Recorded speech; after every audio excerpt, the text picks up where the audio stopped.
Bonjour à tous, soyez les bienvenus pour ce nouveau rendez-vous CJBAT. Avant de rentrer dans le vif du sujet et de parler d'hybridation pour les bâtiments tertiaires, je vais me présenter. Je suis Karine Cerelli, responsable partenariat filière au sein de l'équipe CJBAT, le pôle réglementation efficacité énergétique de GRDF. Aujourd'hui, on va faire un voyage, une immersion en chaufferie pour tenter de répondre à une question. Comment hybrider les chaufferies dans les bâtiments tertiaires ? Afin de répondre à cette question d'actualité, je suis accompagnée de 4 intervenants. Guillaume Guichard, bonjour. Bonjour. Vous êtes ingénieur territorial au conseil départemental de la Dordogne, en charge des fluides, et vous avez de l'expérience en tant que responsable d'exploitation. Michel Lefebvre, bonjour. Bonjour. Vous êtes consultant ingénieur fluide et vous êtes basé en Picardie. Baptiste Voisin, bonjour. Bonjour. Alors Baptiste, vous êtes co-gérant du BET Alturan, spécialisé dans les projets d'audit et d'études de faisabilité, mais vous êtes également maître d'œuvre pour des projets de rénovation énergétique dans les domaines du tertiaire et du collectif. Et vous êtes basé en Gironde, au BAP, mais également en Île-de-France. Et enfin, avec nous, Pierre Mury. Bonjour Pierre. Bonjour. Qui est responsable efficacité énergétique au sein de l'équipe CJBAT. Alors pour commencer cette émission sur cette thématique-là, on va définir avec toi Pierre, qu'est-ce qu'une solution hybride pour GRDF ? Oui, Karine, on est obligé de reposer les bases pour parler d'hybride. Donc, qu'est-ce que l'hybridation ? L'hybridation, c'est l'association finalement de deux énergies ou plusieurs énergies pour assurer les besoins en chauffage ou en eau chaude sanitaire dans un bâtiment. On peut la retrouver couplée à l'énergie gaz de plusieurs façons, configurations. Donc, on a du bois gaz, on a du solar gaz, on peut avoir de l'électricité gaz. Mais aujourd'hui, on va faire un focus sur le couple électricité-gaz notamment et par les pompes à chaleur hybrides collectives. C'est le sujet de notre émission. Et qu'est-ce que la pompe à chaleur hybride collective ? En fait, c'est l'association, encore une fois, de deux solutions matures et performantes que sont les pompes à chaleur d'un côté, donc solution thermodynamique, solution électrique, qui soit aérothermique ou géothermique, avec une chaudière gaz, qui sera dans la plupart des cas à condensation, donc à très haute performance énergétique, relié avec un système de régulation intelligent et surtout équipé d'une bonne hydraulique sur le bâtiment. Très bien, merci Pierre, c'est très clair. Mais alors pourquoi aujourd'hui, quel est l'intérêt de venir hybrider une chaufferie existante ? Il peut y avoir plusieurs raisons. On peut avoir un matériel qui devient vétuste, donc on vient renouveler notre chaufferie, mais aussi on peut avoir besoin de performance sur notre projet. Et ça peut être lié aussi. On peut profiter de cette vétusté de notre matériel pour venir renouveler notre chaufferie en l'hybridant et gagner de la performance. Et on peut être aussi imposé par les réglementations. On parlait des existants, mais il y a aussi les réglementations dans le neuf, notamment la RE 2020 qui a des contraintes assez fortes avec des seuils et des garde-fous, notamment le CEPNR et l'IC Énergie, où là on va avoir besoin d'hybrider dans certains cas. Ça dépend des régions, ça dépend des projets aussi. Et aussi les seuils, parce qu'il y a différents seuils à différentes échéances, notamment 2022 et 2025. Et dans le cas de l'existant, on a d'autres réglementations, notamment le DPE en logement collectif, avec le nouveau DPE. Donc pour aller chercher la meilleure étiquette, ça va être souvent une bonne solution d'hybrider ces chaufferies. Mais aussi, on a le fameux décret tertiaire, avec ses exigences assez fortes, notamment, je le rappelle, à 2050, à moins 60% sur les consommations par rapport à une valeur de référence. Donc il faut aller gagner ces points en énergie finale. Et là, on va profiter du COP de la PAC, donc en hybridant nos chaufferies, en n'installant pas forcément 100% de la puissance en PAC, justement, c'est là où on va gagner en compétitivité et à investissement, que ça va être super intéressant pour nous. Et derrière, on va profiter de ce COP en énergie finale pour aller chercher les seuils du décret tertiaire. Très bien, c'est très clair. Merci pour ces réponses, Pierre. Si je résume vite fait, tous les chemins mènent à l'hybride, finalement. Et effectivement, l'hybridation, ça a été le choix du conseil départemental de la Dordogne, représenté ici par Guillaume, et donc qui a rénové la chaufferie du collège Eugène Leroy à Bergerac. Et on va voir ça tout de suite dans un premier témoignage vidéo. La régie, s'il vous plaît.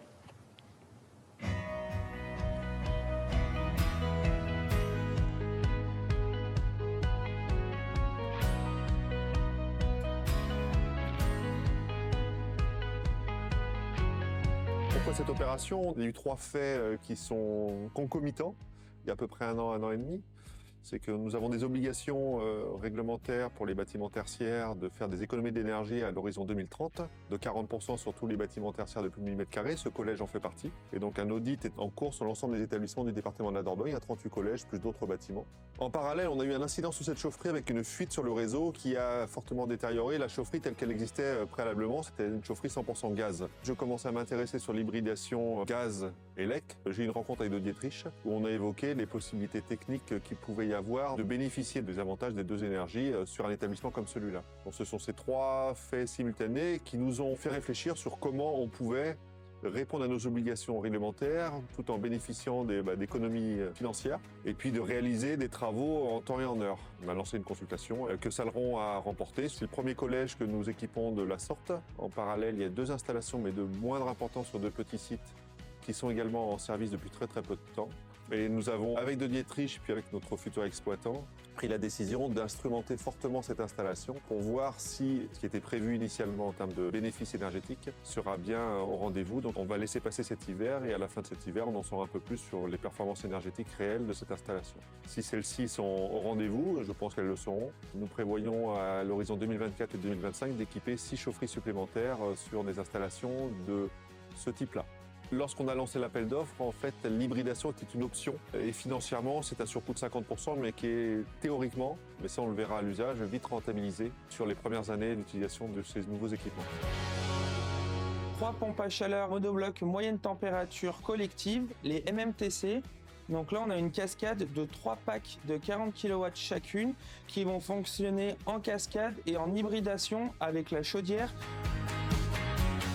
Nous nous retrouvons ici en chaufferie où nous avons en complément des pompes à chaleur une chaudière type C640-700, donc de 700 kW, et un gestionnaire d'énergie qui va optimiser en fonction des performances, soit le fonctionnement des pompes à chaleur, soit le fonctionnement de la chaudière. Nous avons dimensionné donc les pompes à chaleur à hauteur de 20% des déperditions, ce qui va avoir un taux de couverture de 50%. C'est pour nous donc une première hybridation. On en a eu fait déjà sur du particulier, c'est la première sur la moyenne et grande puissance. Donc c'est une installation pas trop différente des chaufferies qu'on a l'habitude de faire. Il y avait peut-être 3 points particuliers quand même à prendre en compte. L'accès à la chaufferie avec des anciennes chaudières assez encombrantes à évacuer. Une nouvelle chaudière à mettre en place qui était aussi assez encombrante, donc une difficulté là-dessus. Un deuxième point que je soulèverais, c'était surtout l'accès un peu à l'ensemble du matériel. On a quand même pas mal de choses dans la chaufferie. Un ballon tampon qui doit être accessible, des circulateurs qui doivent être accessibles, une chaudière accessible. Et le troisième point qui était pour moi le plus important, c'était surtout de finaliser cette installation avant les premiers froids. Donc on a scindé l'installation en 2, 1 mois et demi de travaux sur la partie chaudière, on pourra le voir sur le schéma de principe, et 1 mois de travaux sur la partie pompe à chaleur. L'installation était quand même assez simple au niveau schéma hydraulique. On a pu isoler par 2 vannes la partie pompe à chaleur de la partie chaudière. L'hybridation de chaufferie, ça correspond tout à fait à ce que GRDF préconise dans le cadre de la décarbonation des installations, de la production de chauffage, assurer la base par de l'électricité et puis la pointe grâce au réseau de gaz naturel, en attendant bien sûr l'arrivée de plus de biométhane d'ici quelques années. Guillaume, on l'a vu, donc le choix de l'hybridation a été fait pour ce projet. Est-ce que vous pouvez revenir pour nous sur les raisons qui nous ont amenés à cette hybridation ? Bien sûr, alors je ne vais pas répéter ce qui a été dit dans le reportage. Donc ce projet est né à Bergerac, dans le département de la Dordogne, qui est un département rural, vert, avec une qualité de vie qu'on peut tous connaître, où on aime bien aller en vacances. Et c'est vrai que nos élus et nous-mêmes, nous sommes très sensibles à l'environnement. Et donc il y a une politique environnementale qui est assez forte sur le département de la Dordogne.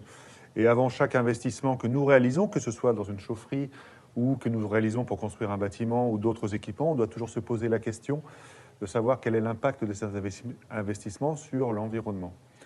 Alors, l'hybridation sur ce collège, on en a parlé juste rapidement dans le reportage, c'est qu'on a eu un gros incident sur cet établissement et on avait des contraintes de délai assez importantes, avec en parallèle des objectifs liés au décret tertiaire que nous devons respecter, même si on a un parc très important d'établissements, mais on se focalise à chaque investissement dans chaque établissement de pouvoir respecter au mieux ses obligations réglementaires.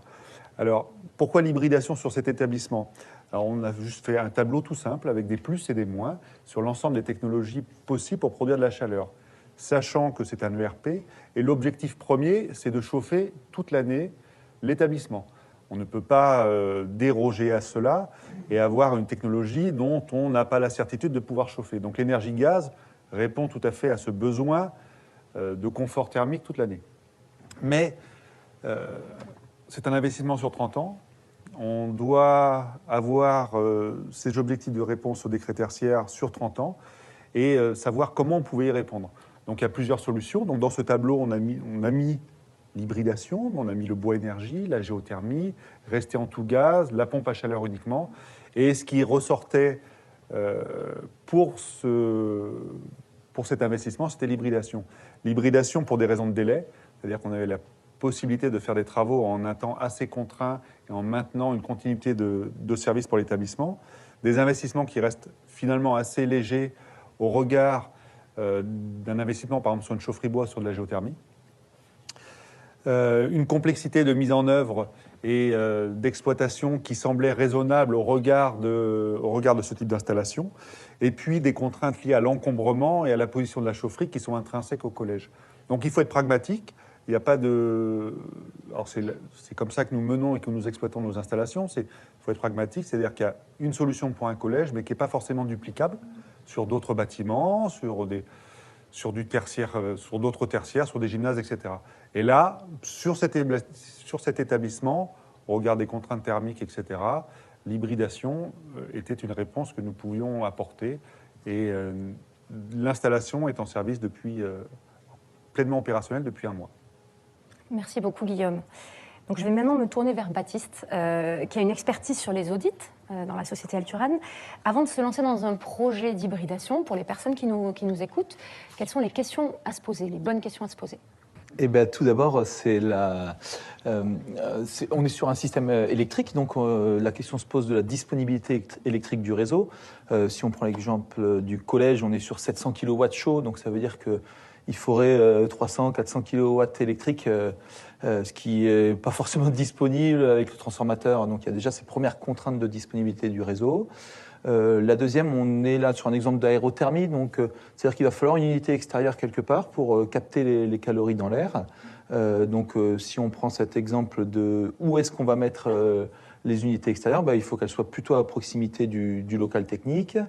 Dans le cas de bâtiments tertiaires en ville, on va plutôt chercher à les mettre sur des toitures terrasses. Donc là, on peut avoir des contraintes de structure, donc avec les études de structure, voire les études acoustiques nécessaires.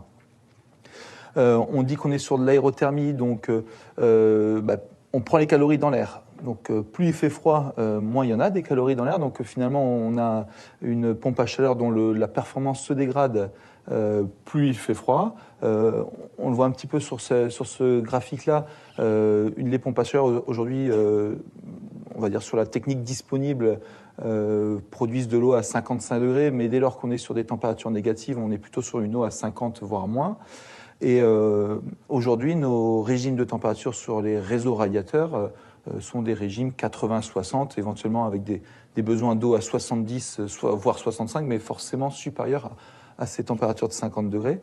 Donc déjà, on est bridé en termes de pompe à chaleur pour aller fournir cette température d'eau. Donc du coup, là, l'hybridation est complètement nécessaire. On vient suppléer la PAC par une chaudière qui est disponible, une chaudière gaz.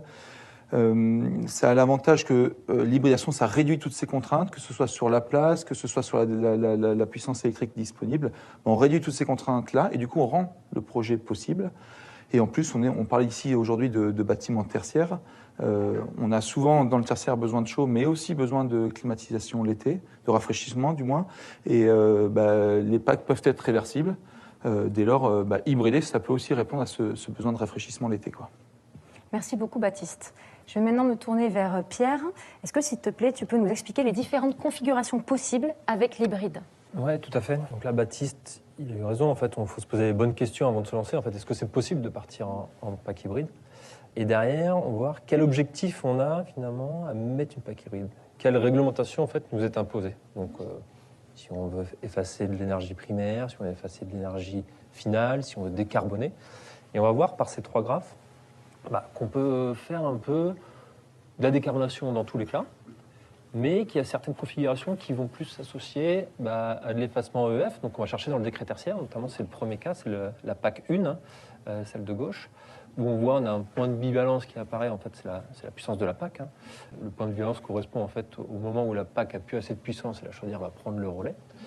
Donc là on a un fonctionnement en PAC hybride avec une partie PAC en base et après la bivalence où on a les deux systèmes qui fonctionnent ensemble. Sur une autre configuration, donc la configuration 2, à la PAC 2 on va l'appeler, où là on vient faire la performance en EP, donc plutôt dans le 9, où là on va regarder plutôt le COP de la PAC et on va se dire à quel moment ce COP est plus intéressant pour nous, notamment si on raisonne dans le 9 en RE, avec ces fameux coefficients EP-EF. Et là on va dire, on va arrêter la PAC et la chaudière va avoir un temps de fonctionnement seul, donc juste après. Et la PAC 3, donc ça, on appelle ça la PAC un peu plus en simplicité, parce que là, on vient faire juste un on-off, du tout ou rien. Une partie PAC, une fois équipé de puissance, on passe sur la chaudière. Donc voilà, ça dépend complètement de nos objectifs. Merci Pierre. Donc on le sait, on l'a un petit peu dit tout à l'heure, le décret tertiaire est une réglementation avec des obligations de résultat. L'État, via la plateforme Opérate, va venir analyser les données de consommation des bâtiments assujettis à différentes échéances, 2030, 2040, 2050. Et alors, je vais faire l'avocat du diable. Pourquoi s'embêter finalement à hybrider et ne pas mettre une solution 100% thermodynamique PAC électrique pour profiter des performances en énergie finale qui est intéressante, et pour atteindre facilement les objectifs du décret tertiaire. Guillaume. Alors, la première réponse, c'est, bien sûr, il y a des objectifs liés au décret tertiaire, mais il y a un premier objectif, c'est de chauffer l'établissement. Et il faut être sûr qu'on puisse, quand il fait moins 10 dehors le 8 janvier, que les élèves aient une température de confort de 19 degrés dans les salles de classe. Et les pompes à chaleur, ce qui vient d'être dit, les pompes à chaleur ne répondent pas forcément de manière satisfaisante à ce besoin impérieux. La deuxième chose, ce qui vient d'être dit, c'est par rapport, je parle du collège, c'est par rapport au raccordement électrique. Sur ce collège, on est sur un tarif jaune et passer sur une pompe à chaleur, 100% pompe à chaleur, aurait nécessité d'avoir la création d'un tarif vert, des coûts de raccordement auprès d'Enedis, qui grèverait complètement l'intérêt économique de ce projet. Donc l'hybridation a permis de bénéficier des avantages de la pompe à chaleur et des avantages du gaz, notamment en cas de grand froid. Voilà. Merci beaucoup pour ces éléments. Je vais maintenant me tourner vers Michel pour un point très important. Voilà, tout le monde est pendu à vos lèvres. On va parler de dimensionnement. Comment bien dimensionner son installation hybride, Michel? Merci, bonjour. Eh bien, écoutez, on va reprendre ces premiers schémas, en tous les cas. Merci. 3 bonnes raisons. La première, en tous les cas, c'est de bien connaître sa puissance utile pour bien dimensionner. Deuxième raison, bien connaître sa puissance utile. Et vous l'aurez deviné, la troisième clause, c'est bien connaître sa puissance utile. Je crois qu'à partir de là, on s'est presque tout dit. Je dois effectivement, à partir de cela, présenter les schémas qu'on vient de voir. On va se les représenter en surface et en précision. On connaît tous ce casque à pointe. Il représente la saison de chauffage. Le début de l'abscisse, évidemment, c'est octobre-novembre, et puis on monte à janvier-février en pointe de puissance. Pour représenter mieux et pour travailler sur ces affaires, on bloque, on déplace le début de la saison, on le met à la fin et on représente ce que l'on appelle une monotone. Pourquoi le mot monotone? Je n'ai jamais su pourquoi exactement, mais enfin, en tous les cas, la surface colorée, elle représente la consommation. Et là, on est précis. Et je reprends les 3 solutions que Pierre a présentées. La première, on l'a appelée numéro 1, c'est une PAC hybride, surface foncée, on a compris que c'était la PAC. Elle fonctionne toute l'année. Et là, on est sur une combinatoire 50-50, c'est-à-dire on a pris comme volonté de couverture 50% pour la PAC, 50% pour le gaz. Pas de jaloux. D'accord? Donc les deux surfaces sont identiques. C'est une pompe à chaleur de faible puissance, et elle a la contrainte, effectivement, d'aller jusqu'au bout, jusqu'au plein hiver. Pourquoi pas? Ça se fait, en tous les cas, et nos lois de température sur des installations à basse température feront bien l'affaire. Deuxième solution, c'est celle où on commence à vouloir arrêter la PAC. On veut l'arrêter pour plusieurs raisons. Enfin, la première a été dite, c'est que plus on va aller en température extérieure basse et plus le COP se dégrade. Et puis surtout, c'est que quand on arrive autour des 5 degrés, on commence à dégivrer. Et beaucoup de nos soucis de pompe à chaleur, ils sont là. Donc pourquoi pas arrêter cette hybridation à partir du moment du dégivrage. Le point de bivalence, c'est le point de puissance. C'est la valeur de la puissance qu'on va demander à l'industriel. Hein.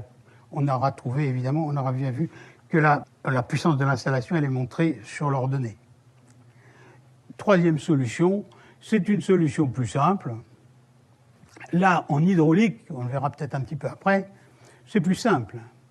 Il n'y a pas de chevauchement hydraulique entre PAC et installation gaz. Donc on peut faire de l'alternatif un peu plus facilement. Mais la PAC est de puissance plus importante, évidemment. Mais on peut retrouver ça aussi dans des solutions qu'a initiées Baptiste. Si j'ai du refroidissement derrière, si j'ai du rafraîchissement, il est possible que ce soit le rafraîchissement qui ait commandé la puissance de ma PAC. Et dans ce cas-là, peut-être que je me trouverai avec cette PAC de toute manière en cette puissance et peut-être je pourrais m'offrir ce montage-là. Voilà. Les trois sont montrés là, ces trois montages qui hybrident à 50-50 l'installation. Comment choisir sa pompe à chaleur, en tous les cas? Quelles sont toutes les caractéristiques? Évidemment, les caractéristiques, elles sont données par toutes les données que vous allez fournir habituellement aux industriels, bien sûr, mais on a représenté ici, en abscisse, la température extérieure, et en verticale, une échelle qui montre en fait les puissances en kilowatts, les degrés C aussi, la température d'eau du circuit, et le COP. On peut se graduer ceci de cette manière-là pour pouvoir aligner plusieurs marques en tous les cas. Et là, en rouge, on va trouver la loi de chauffage. Il se trouve que cette loi de chauffage, ici je l'ai reprise, c'est du ventiloconvecteur. Donc je suis très à l'aise. Elle est très basse, puisqu'on est sur des 45 degrés en température de départ pour moins 7 extérieur ici. Le petit pointillé, je l'ai mis rouge ici, tout de même, j'aurais pu le présenter après, mais il représente quand même une zone très importante. C'est, pour une pompe à chaleur, c'est la limite de la température que la PAC peut fournir. Tout ceci pour un matériel, pour une marque. Ici, ça doit être du R32, je crois, et on est dans les 50 degrés. Les choses sont terriblement en train de bouger en ce moment.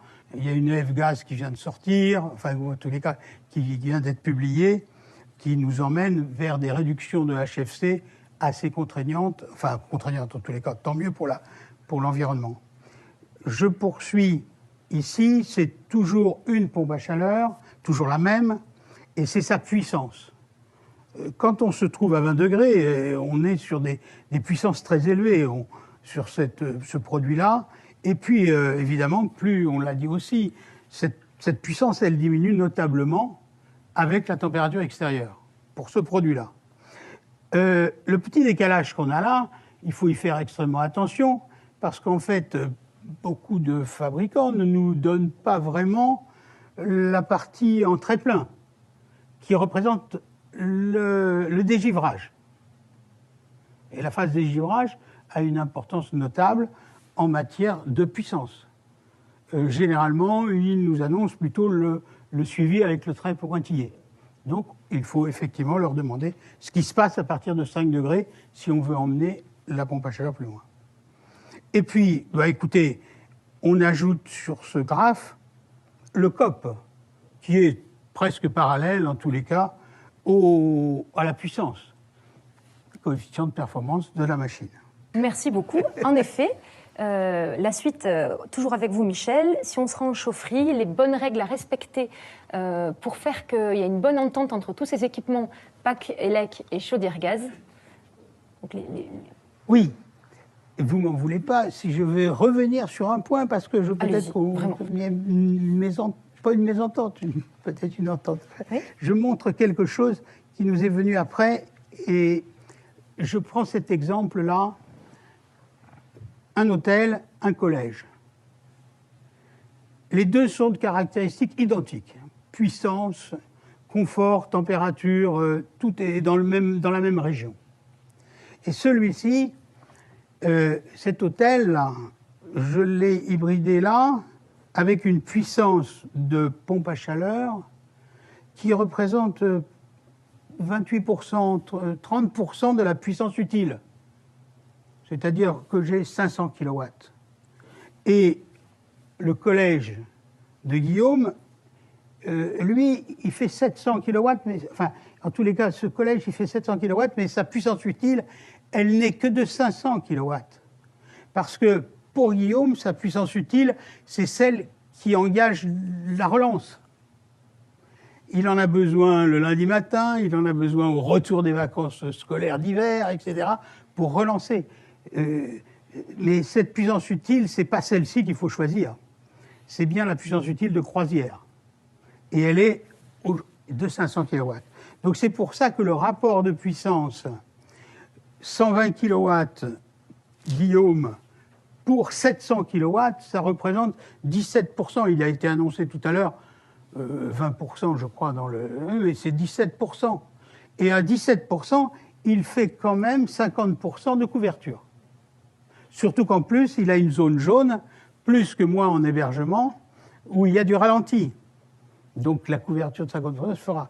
Donc attention à cette puissance utile, quelle est-elle? Et en tous les cas, est-ce qu'on est dans un tertiaire à ralenti, ou en tous les cas, ou un tertiaire à chauffage continu?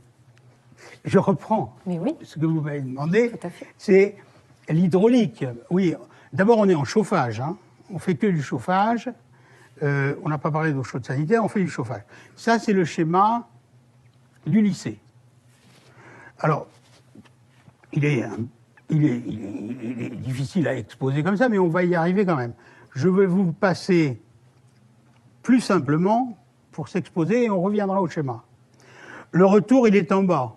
C'est le retour d'une boucle primaire. On reparlera. Hein. C'est une boucle primaire, mais une boucle primaire régulée en fonction de la température extérieure. Important. Hein, on est bien d'accord, Guillaume. Hein.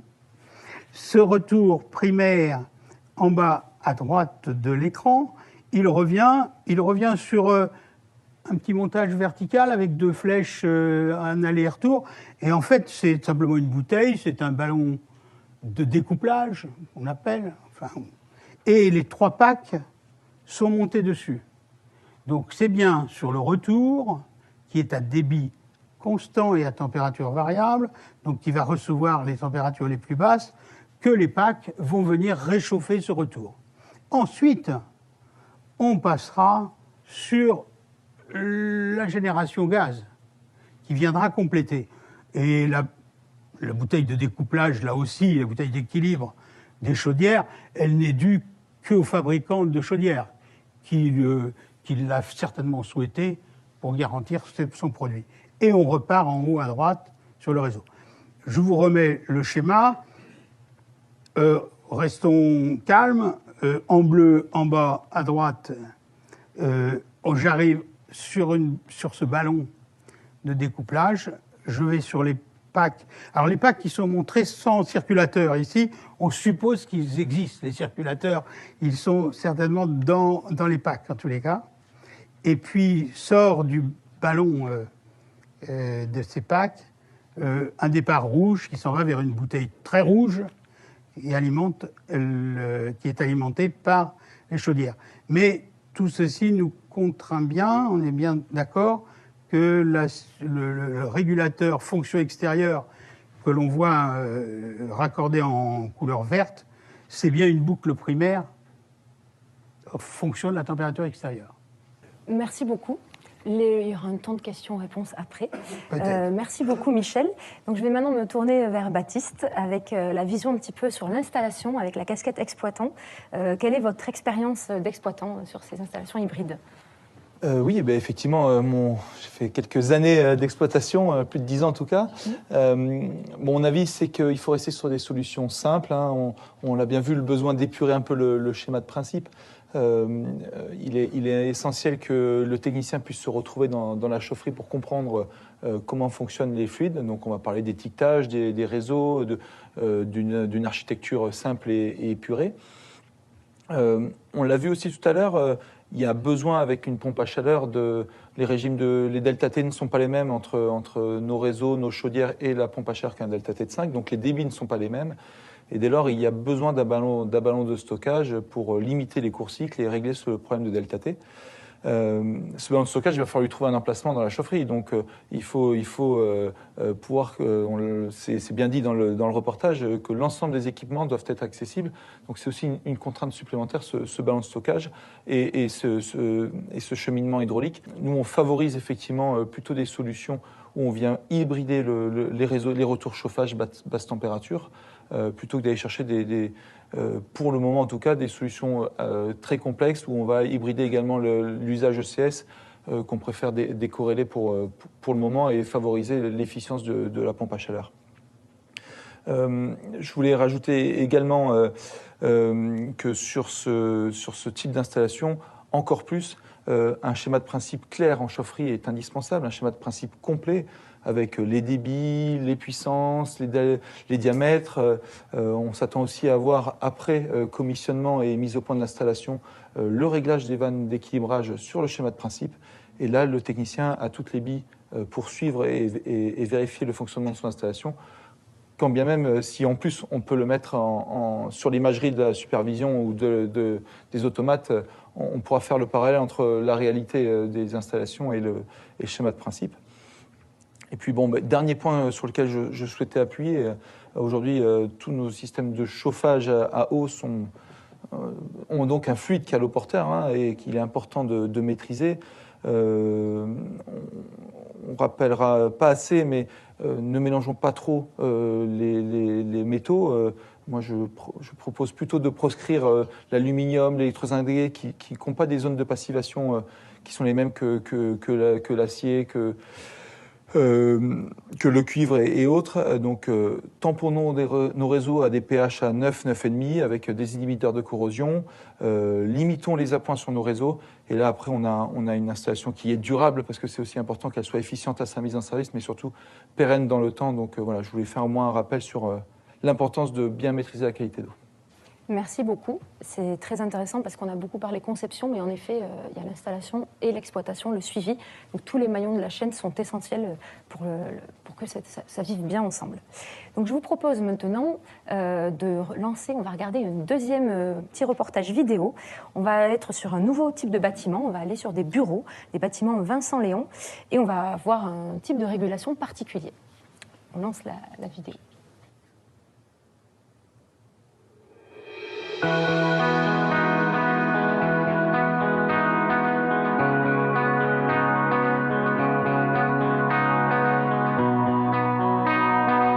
Nous commençons à travailler sur les objectifs du décret tertiaire. Notre bâtiment a une vingtaine d'années. Nous avons donc commencé il y a 2 ans des rénovations. En premier, nous avons mis en place un sas d'entrée pour réduire la pénétration du froid. Nous avons continué la rénovation en faisant un changement progressif des fenêtres vieillissantes parce qu'elles laissaient passer beaucoup d'air frais. Et en dernier, nous avons remplacé le système chaud-froid. On a fait le choix de partir sur un système hybride pour minimiser l'impact environnemental. Jusqu'à présent, on chauffait en mettant les thermostats à fond, ce qui a engendré des bureaux qui surchauffaient et des salariés qui avaient d'énormes maux de tête. Un suivi des performances est prévu, mais pour l'instant, il est un peu trop tôt. Nous allons surveiller les factures.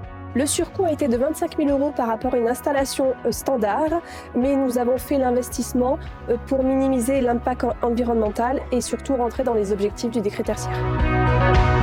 Le projet était de remplacer une chaudière tout gaz par un système mixte, hybride comme on dit, c'est-à-dire une chaudière gaz et une pompe à chaleur. Ça s'est bien passé, nous avons réussi à faire ça en une semaine.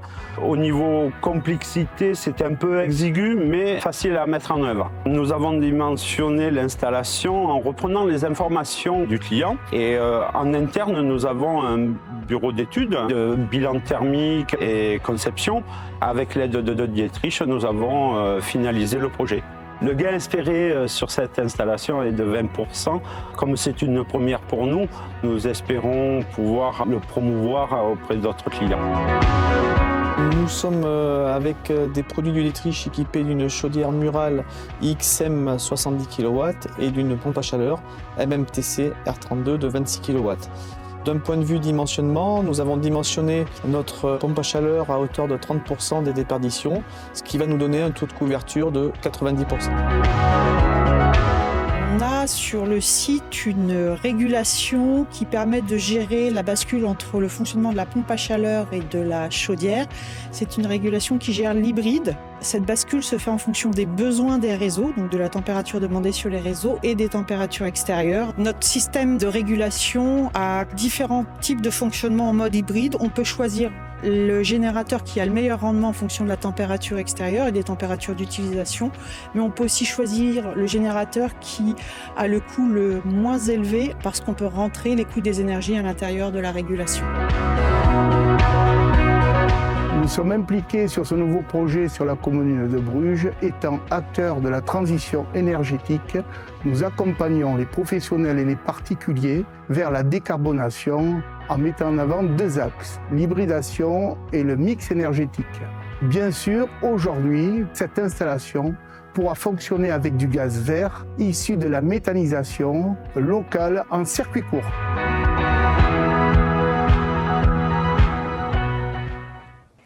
Donc c'est un reportage complémentaire avec le premier, on est sur un type de bureau. Donc Baptiste, on voit à la fin du reportage qu'elle parle d'un type de régulation sur le prix des énergies. Quels sont les autres types de régulations permises pour l'hybride ? Eh bien, effectivement, on n'a pas parlé encore de décret Bax, mais le monde du tertiaire y est soumis et donc très rapidement on aura des installations avec des supervisions, avec des automates qui sont complets et qui nous permettent de suivre et de piloter les installations de chauffage ou de climatisation. Pour l'instant, moi je répète que favorisons des analyses fonctionnelles qui sont simples et qui sont donc, comme leur nom l'indique, fonctionnelles. Après, aujourd'hui, tout est permis en termes de régulation. À partir du moment où on a un automate qui sait prendre différents paramètres en compte, on pourra effectivement réguler sur le coût des énergies. Tout d'abord, je préconise d'instrumenter. Il faut qu'on puisse connaître notre taux de couverture PAC, notre COP saisonnier, en tout cas le COP au fur et à mesure, en fonction de la température extérieure, et voir si on retrouve finalement les graphes de Michel. Mais en instrumentant, on va pouvoir connaître notre installation, et parce que l'enjeu, c'est de connaître le COP de la PAC et de savoir combien de kilowattheures électriques sont nécessaires pour fournir 1 kilowattheure d'énergie thermique, quoi. Donc, cette instrumentation-là va nous donner dans la base de données le rendement, la production, le COP, et dès lors, en fixant des coûts de l'énergie, on peut effectivement réguler, venir chercher du gaz plutôt que de l'électricité en fonction du coût de l'électricité, en fonction de la tarification de l'électricité, parce qu'on sait qu'elle peut varier aussi en fonction d'une plage horaire. On peut, c'est dit, réguler sur énergie primaire. Il faut, c'est un peu le débat, mais il faut 2,3, 2,5 kWh d'énergie primaire pour faire 1 kWh d'électricité. Dès lors, il faut au moins un COP supérieur dans notre PAC pour venir au moins avoir moins de besoin d'énergie primaire pour fournir notre kilowattheure électrique. Chez nous, chez Alturane, en tout cas, on se pose beaucoup de questions sur le poids carbone de l'électricité. On sait qu'on a une production d'électricité et une consommation notamment qui est thermosensible. Et dès lors, en France, une fois qu'on a épuisé notre talon nucléaire, notre énergie renouvelable, on va chercher des énergies qui sont beaucoup plus carbonées, comme le charbon, comme le fioul. Et au moment de ces pics-là, finalement, le poids carbone du kilowattheure électrique de notre pack, il est très important, beaucoup plus que le gaz finalement. Et donc, on favorise aussi une réflexion sur venir s'effacer du réseau dès lors que le poids carbone de l'électricité est important. On l'a vu avec des applications telles que EcoWatt, telles que EcoMix de RTE. Enfin, aujourd'hui, il existe sur des serveurs, sur des applications, cette disponibilité de tension du réseau. Et pourquoi pas l'intégrer dans les régulateurs pour permettre une régulation environnementale, on va dire, puisque en limitant le poids carbone de notre kilowattheure de chauffage. Merci beaucoup Baptiste, c'est très complet. On voit qu'effectivement on peut faire beaucoup de choses avec la régulation selon l'objectif du maître d'ouvrage. Alors je me retourne vers Guillaume. On a beaucoup parlé d'informations précieuses pour concevoir l'installation, pour bien la dimensionner. Et maintenant on va parler un petit peu performance. Vous, quels ont été vos objectifs de performance sur ces installations du collège et quelle est votre stratégie patrimoniale, notamment au regard du décret tertiaire ? Alors, les objectifs de performance, alors il y a un objectif de décarbonation de la production de chaleur pour cet établissement, et donc qui correspond à un taux de couverture de pompe à chaleur dont nous avons un objectif aujourd'hui. L'installation fonctionne depuis un mois. Elle est encore en phase de réglage parce que c'est beau d'investir, mais derrière, il faut savoir exploiter au mieux et optimiser les installations. Donc on est toujours dans la phase d'optimisation des installations, donc je ne peux pas vous dire où nous en sommes réellement. L'idée que nous en avons eue malgré tout, c'est d'instrumenter au maximum cette installation pour pouvoir passer un hiver complet et savoir exactement où nous en sommes et si les performances, entre guillemets, promises sont bien au rendez-vous des performances que nous souhaitons avoir. Donc je ne vais pas aller plus loin. Par contre, il y a une autre chose par rapport au temps de retour sur investissement et aux économies financières d'énergie. Derrière, c'est effectivement, on peut intégrer dans ces régulateurs et on peut optimiser les installations, pas seulement au regard des CO2 émis, du regard du décret tertiaire, mais également de l'optimisation financière, avec des tarifs, notamment sur les tarifs jaunes, avec des impacts des coûts d'énergie qui ont été énormes en 2022 et 2023. Et sur ce collège, on avait en 2022 un rapport de 1 à 10 entre des heures pleines hiver et des heures creuses été. Donc bien évidemment, là, on peut jouer fortement pour optimiser l'énergie gaz quand elle est moins chère ou l'énergie électrique quand elle est moins chère, avec des petits calculs à faire. Mais tout ça, c'est bien beau, comme le décret Bax. Le décret Bax, on y est contraint et on instrumente l'ensemble des établissements soumis à ce décret Bax. Mais derrière, il faut des hommes, il faut des femmes pour comprendre, pour suivre, pour exploiter correctement. Parce que c'est bien beau d'investir, de mettre des super automates, mais si derrière, il n'y a personne pour comprendre ce qui se passe, c'est toujours très, très difficile. Et il ne faut jamais perdre de vue l'objectif. L'objectif, c'est de chauffer quand même un bâtiment. Voilà. Donc, une fois qu'on a chauffé le bâtiment, après, derrière, on peut optimiser, mais ça prend du temps. Mais on y va par la force des choses. Après, l'objectif dans le cadre du décret tertiaire, la première des priorités, c'est de moins consommer, toujours. C'est bien beau de travailler sur la production de chaleur, c'est très important, mais c'est déjà de faire en sorte qu'on ait besoin de moins d'énergie possible pour chauffer un bâtiment. Ça, vous le savez tous. Mais parfois, les maîtres d'ouvrage sont parfois tentés d'aller sur quelque chose qui se voit, qui est assez sympa et qui est un petit peu innovant, alors que souvent, c'est des solutions qui peuvent paraître, qui sont toujours assez simples dans un bâtiment, savoir comment on exploite correctement ce bâtiment. Et donc, avoir une bonne connaissance du bâtiment, il faut donc que les maîtres d'ouvrage connaissent parfaitement leur patrimoine pour pouvoir derrière bien l'exploiter et avoir des exploitants qui puissent être les plus compétents possibles et les plus intéressés au fonctionnement de l'installation. Donc, moins consommer, c'est de faire de l'isolation, c'est donc les GTC, c'est de l'optimisation sur l'eau chaude sanitaire. Enfin, il y a beaucoup, beaucoup d'axes et l'hybridation est une solution parmi tout un panel de solutions, mais qui doit aujourd'hui être une des solutions qui peut permettre, dans certains cas, d'améliorer les performances énergétiques d'un bâtiment. Donc nous, nous sommes convaincus par cette solution et nous espérons pouvoir la dupliquer sur d'autres sites. Ce que j'expliquais dans le reportage, c'est qu'on a 2 autres sites plus petits qui sont déjà équipés d'une solution hybride avec une chaudière et une pompe à chaleur de moindre importance.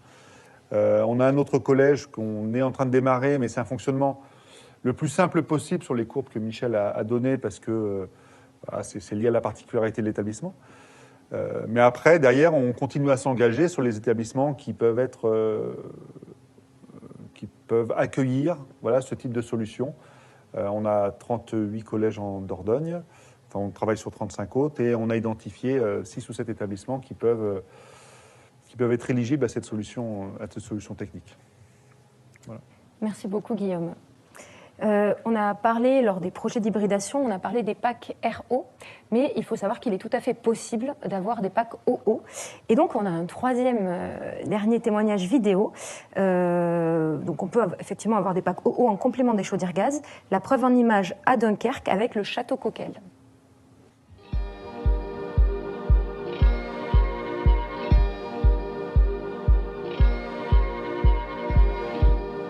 Alors à la rencontre de Gwendal Floch, gestionnaire technique bâtiment à la ville de Dunkerque, qui a intégré un système hybride dans la rénovation de la chaufferie du Château Coquel. Bonjour Gwendal.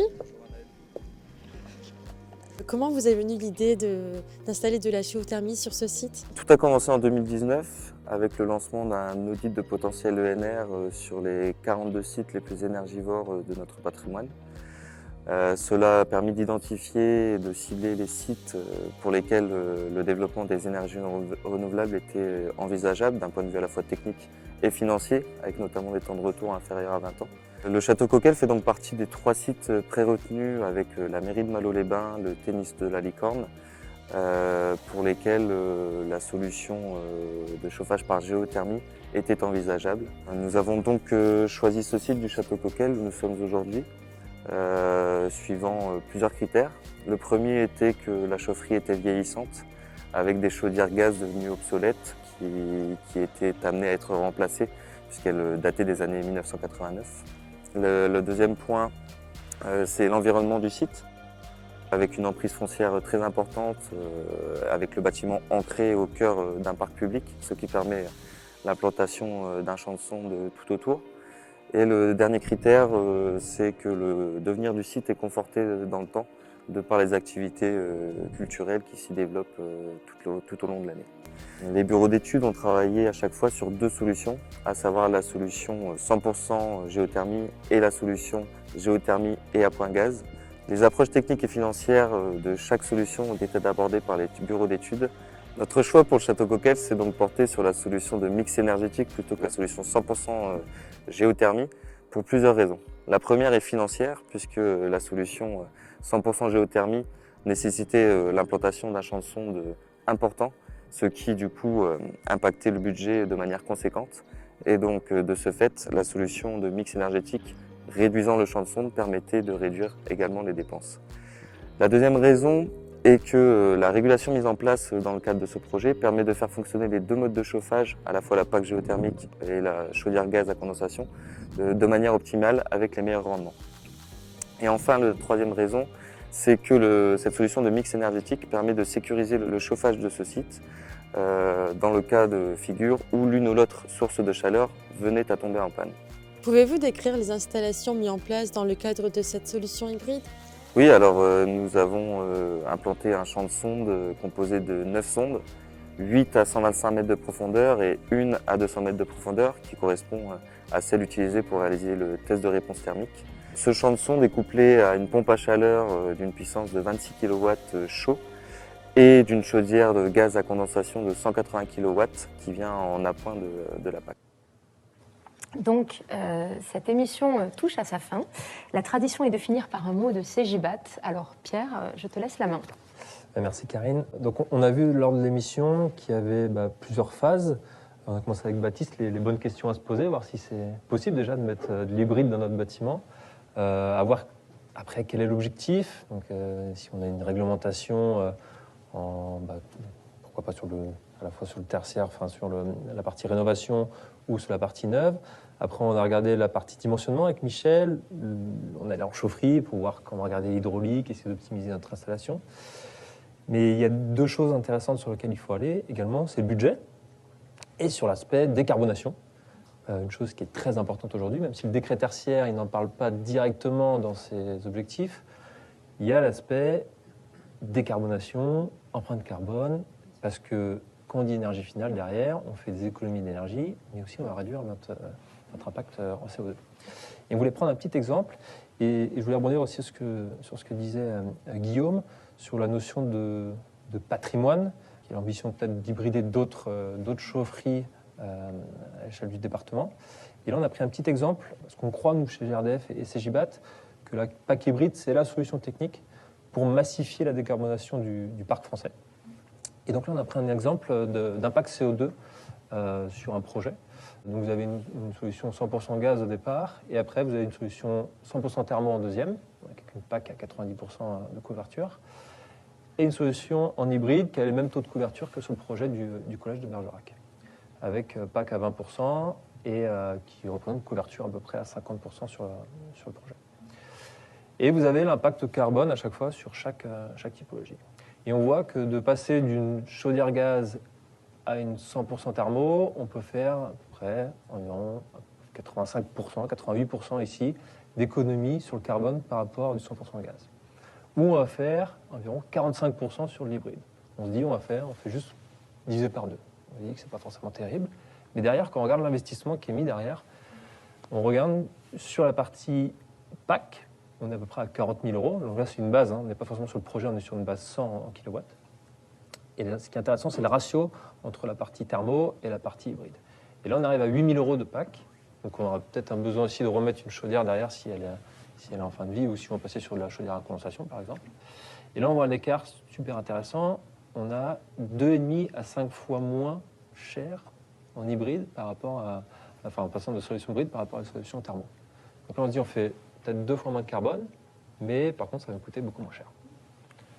Et on voulait représenter sur l'échelle patrimoniale d'un parc, donc par exemple sur une collectivité. Là, si on avait 5 chaufferies, donc 5 collèges, 5 lycées, peu importe. Si on met toutes nos billes finalement dans un projet, on met tout notre argent en 100% PAC, on va mettre nos 40 000 € qu'on avait tout à l'heure. On va faire moins 88% qu'on retrouvait.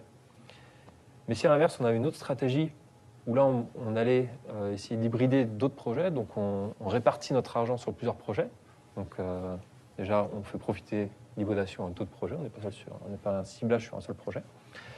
Et bien ces 40 000 € finalement, on peut aller de 2,5 à 5 hybridations comme on disait tout à l'heure. Et là, on n'est plus sur moins 88%, mais on va de moins 112 jusqu'à moins 225% par rapport à notre scénario de base qui était les 5 chaufferies au gaz. Et en plus, donc là, on marque une accélération de la décarbonation du patrimoine. Donc là, c'est le patrimoine à l'échelle du département, par exemple. Mais en plus, cette partie aussi gaz naturel vient être transformée en gaz vert. Parce qu'on le sait, aujourd'hui, on a de plus en plus de gaz vert dans les réseaux. Donc on pourra encore aller sur des performances encore plus importantes, plus fortes sur la décarbonation du parc. Voilà. C'était une slide qu'on voulait montrer, notamment pour dire qu'il y a une notion de simplicité et de rapidité qu'on voulait avoir. Et je pense que c'est ce qu'on cherche aujourd'hui en France, c'est de décarboner rapidement, facilement et à moindre coût. Là, on le voit, finalement, on peut aller sur plusieurs projets. Et c'est ce qu'on croit chez GRDF et CGBAT, c'est ça. On pense que c'est la solution, la PAC hybride, pour massifier la décarbonation en France. Merci beaucoup, Pierre. Mais écoutez, merci à tous les 4 d'avoir mené ce sujet avec brio. Si jamais les sujets de gaz vert vous intéressent, pour information, il y a eu un webinaire tourné sur les mécanismes de consommation du gaz vert qui est disponible sur le site CGBAT. Donc n'hésitez pas, c'est complémentaire aux propos de Pierre pour aller un peu plus dans la décarbonation du patrimoine avec ce gaz qui se verdit au quotidien. Merci à vous en tout cas. Merci à tous pour votre participation. Merci.